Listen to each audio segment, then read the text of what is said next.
Ladies and gentlemen, my name is TotalBiscuit and welcome to 15 Minutes of Game. I am away in LA right now, and I will be for the week, so I pre-prepared. Is that a word? Wouldn't it just be prepared? How does one pre-prepare? I'm not sure.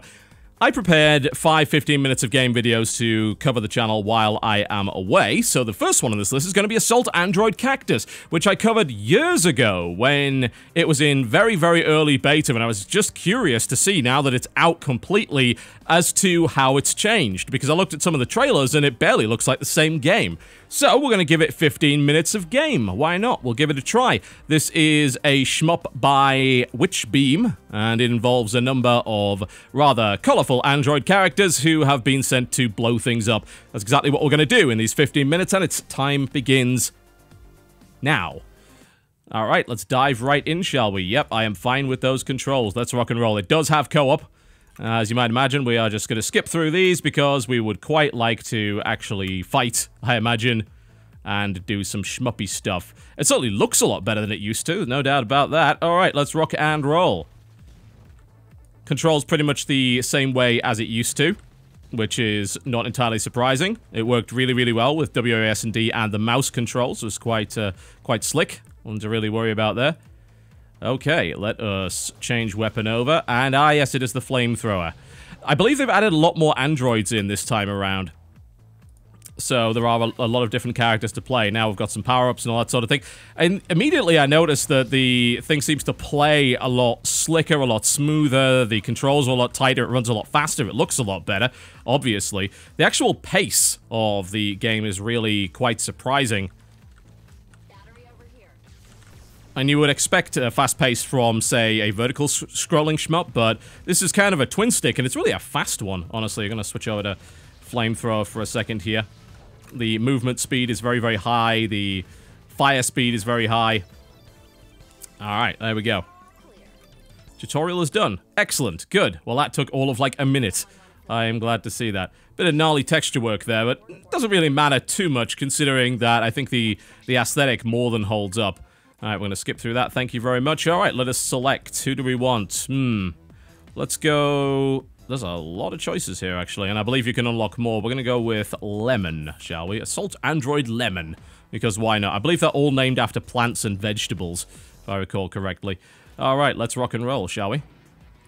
So it is an arena shmup. And we've played a few of these over the past few weeks, and I've had some choice things to say about quite a lot of them just because they really weren't all that great, but... I gotta say, this one immediately feels like it's got so much damn polish. It runs so well, it controls so well, it's slick, it's fast, the power-ups are satisfying to use. There we go. Oh my, just the sheer amount of firepower it gives me even early on is really, really satisfying. Switch over to the rocket, there we go. The rocket's best used against the more powerful enemies, otherwise using the spread shot is good.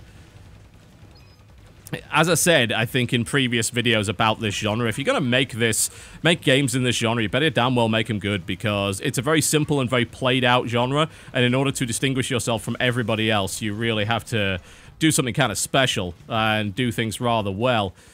I like the fact that the arena changes shape. That was actually a big feature of the beta version that I really enjoyed.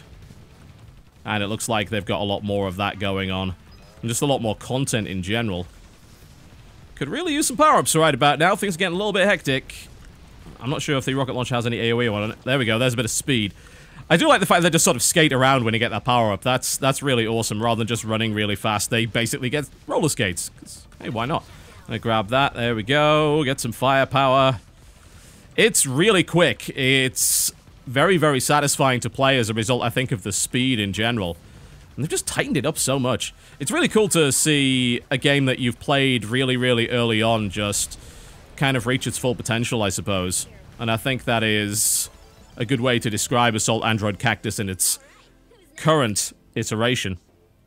It just plays so well, and they did so much work to polish it up.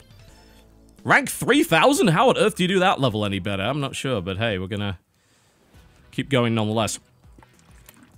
Oh, let's rock and roll. No time for a break, no cutscenes or anything along those lines. Think about what are the greats in this genre? I mean, I suppose Geometry Wars is probably a good example, because it's effectively a twin stick, but twin sticks can often be controlled with WASD as well as the mouse, and this game looks like it was designed for that, which I appreciate. A lot of twin sticks come to PC and they're not really designed around that idea, so they don't quite handle as well. But in this case, it handles really, really well with the mouse and keyboard. I mean, Geometry Wars, yes, Renegade Ops, probably a good example. Some of the older stuff, I keep pointing to Nation Red over and over again as just a prime example of a really great arena shooter that focused on nothing but extremely enjoyable combat, with huge amounts of power-ups and different weapons and all sorts of things that you could try out. There's less about different weapons in this game, more about power-ups and different characters. So I suppose that is another way of approaching it. Unlock different androids, get different power-ups, rather than changing your weapon out all the time, so you've got something of a loadout. I should try some of the other characters. I know there's one with Seeker missiles. I'm running out of batteries, though. We actually haven't had a... There's a battery spawn, thank God. There we go. Yeah, because if I recall correctly, your battery is consistently going down, and I think if you take hits, you also lose battery power as well. I think in the first game, oh, sorry, I don't mean the first game, in the beta that I played, I had a few issues with the amount of times that the battery power was actually spawning. Because I was doing fine, but I was running out of battery, but it wouldn't spawn a battery pickup. So I ended up losing anyway. Thankfully, it doesn't seem like that's happening this time around.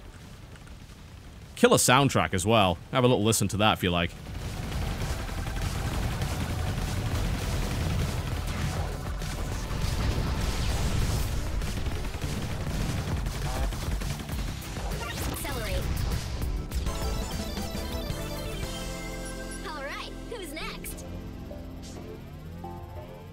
Pretty cool. Okay, there we go. Still ranked around 3,000. That's kind of disappointing. Alright, can we switch to stage select and switch out to a different android then? So, Coral has a shotgun and a plasma field. Let's give Coral a shot. And we shall move on to whatever the next level is. It's not like the game really does anything special. Oh wow, it's got a shotgun that reloads and has a lot of spread on it. That's like a kind of tricky one to use.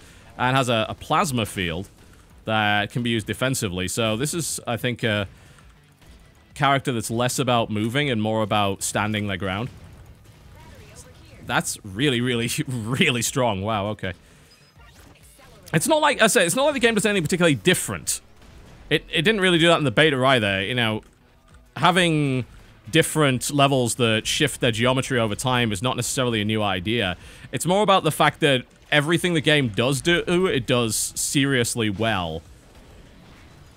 And polish can be something of a substitute for original ideas, as opposed to trying to innovate. Just doing something really incredibly well is a good selling point, as far as I'm concerned. Because you become something of a genre leader there. Same issue with platformers, you know, it's an oversaturated genre, so if you really want to make yourself stand out, you've either got to innovate or just be an incredibly good platformer. It's like, did Super Meat Boy really innovate? Well, not really. No, it didn't. Not particularly, but you have to admit that that game had some pretty serious chops when it came to platforming. Ow! Okay. Died really fast there. It had some really serious platforming chops, and since it was one of the absolute best platformers, it ended up getting a great deal of success. I mean, unique aesthetic and a lot of hype behind it certainly didn't hurt it by any means. But just being really, really good at what you do is something of a substitute for doing something different to what everybody else is doing. Because you know what? Being good at what you do is different to what everybody else is doing. There are so many mediocre games that standing out from the pack is something that, more so than anything, really involves competence. It just involves being very, very good at what you do. It seems obvious when you think about it. Where's the nearest battery? Oh god, almost lost that one. Let's freeze people, thank you very much, because this is getting a bit crazy. Put a plasma field in the middle of it. It's actually quite a tricky character to use.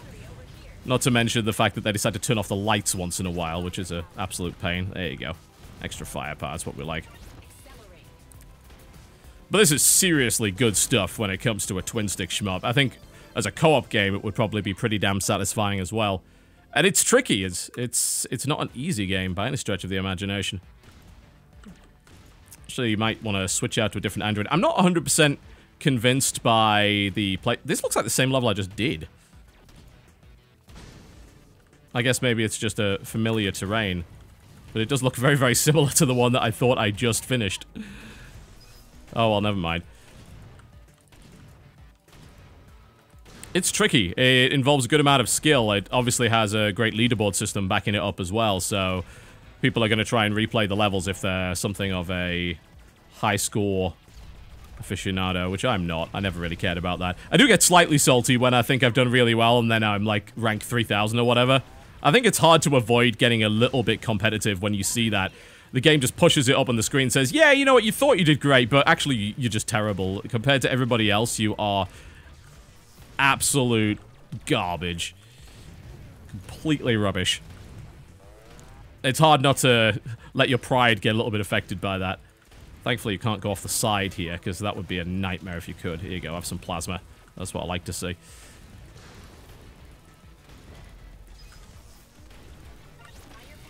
Come on. More firepower, murder the damn bastard. There we go. I want to see what the boss fights are like. It claims that it's got stage lords, I think they're called, which are really complex boss fights. So hopefully we run into one of those sooner rather than later. That would be cool. Admittedly, if I can get to the first boss fight in about 15 minutes, then maybe the game's not paced well enough. Go on. And right in the middle of them. Not gonna lie, that plasma field's pretty damn satisfying when you nail it. Although, it's concerning, because it's almost like the playstyle is to get surrounded, and if you don't actually kill everybody in time, then you end up in serious trouble. There you go, have some plasma. That's what we like to see. But yeah, I think that was basically the same level that I just played. Did I accidentally pick play again? Knowing my luck, I probably did. Alright, next is capacitor. Okay, we're gonna go to stage select and try a different android. Yeah, it looks like I replayed the same level twice because I'm a moron. Okay. Good to know. Seeker and Cannonball. It looks like we're coming up to a boss fight by the looks of it, so... or something like that. Alright. We'll give that one a shot.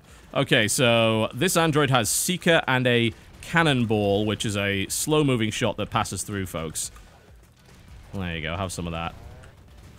So you don't have to aim as much, but the amount of firepower she's got compared to the others is not quite as great. But you can focus more on moving and dodging around. There isn't actually a dodge button, which is a bit unusual for this particular genre. This genre loves the dodge button. This time around, it seems like they're relying on heavy firepower to stop yourself getting hit as opposed to anything else, really. Interesting idea. And also just being very, very careful with your position and not having dodge as a get-out-of-jail-free card. So you have to be a little bit more deliberate with your positioning. It's an interesting idea. I think maybe dodge roll in games like this is actually a little bit of a cop-out in some ways. I know it sounds a bit weird, but it's a good way to avoid accusations of unfairness. Like, oh, we've got dodge roll with invincibility frame, so we can do whatever the hell we want with our enemies. Doesn't matter how unfair their attacks are, because you've got dodge roll, which is also in itself unfair. This game, they've decided, no, you know, we're going to try and force you to position yourself in a sensible way, as opposed to getting yourself into a huge amount of trouble and then using your get-out-of-jail-free card to escape. You know, you can kind of admire that, actually. I think that's even a little bit brave. So many games don't do that. Definitely taking its cues from bullet hell shmups and things like that, as opposed to twin sticks. In that respect, I think. Alright. It's not that every twin stick uses a dodge move, but I know that some do. Good chain, good chain. Keep the chain going. I want high score, damn it. I want my multipliers. Come on, that's going to be an A rank, surely. Yes, yes, be lovely. Rank 800. There we go. Not too bad. But screw Cool Skeleton 95 for that nonsense. Alright. Huh? Oh. Oh! Okay then! Well, promised you a boss fight. I guess we're giving you one. Let's rock and roll, shall we? See how good these boss fights are. If I recall correctly, I did get to play a boss fight in the beta version, but it wasn't anywhere near as polished.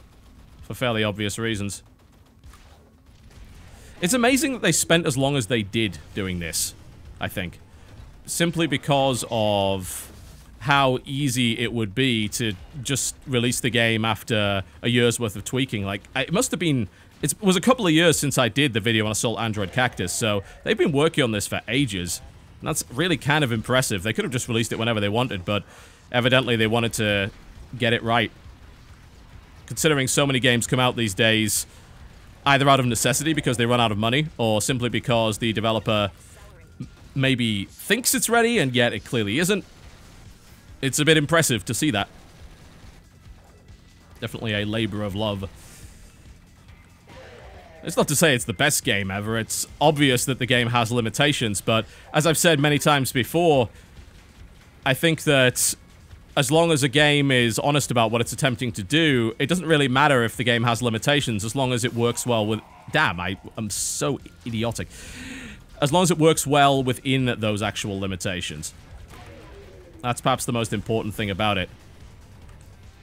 It's about, I suppose, being... If you're going to be a simple game, be the best damn simple game you can be, rather than pretending to be more than you are. That's maybe the best way to describe it.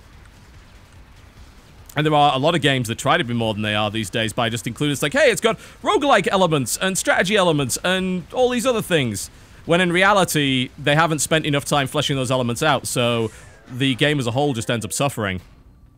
And then you come across something like this, and like the best way to describe a game, I think, like Assault Android Cactus is its purity. And it's really good at what it does, honestly. What it does may be played out, what it does may be simple, what it does may very well be rooted in the past, but what it does incredibly well. And you've got to appreciate that. All right, I've got to try Starch. Actually, I think, didn't I play her in the beta? You know, I've got to try her before I wrap this video up. I just want to try this different one. Okay, let's change zones. All right, and let's go to Hive. All right. I'm pretty sure I've played Starch before. I think she was in the beta, but it's been a while. I don't remember. So she's got a laser and I believe a micro missile swarm. Yeah, that's what I'm talking about. Yeah, Assault Android Cactus is a neat little game. I don't think there's any doubt about that. Obviously, I think it'll be a little bit more fun in co-op, but even as a single-player shmup, it's just so slick, so polished, so well done for what it is. You got to appreciate that, I think. Absolutely have to. There's a lot to say for games that can do a few things well, rather than trying to do a bunch of things and not really excelling at any of them. There it is, folks. Assault Android Cactus, available on Steam for $15 or your regional equivalent. My name has been TotalBiscuit. Thank you very much for watching, and I'll see you next time.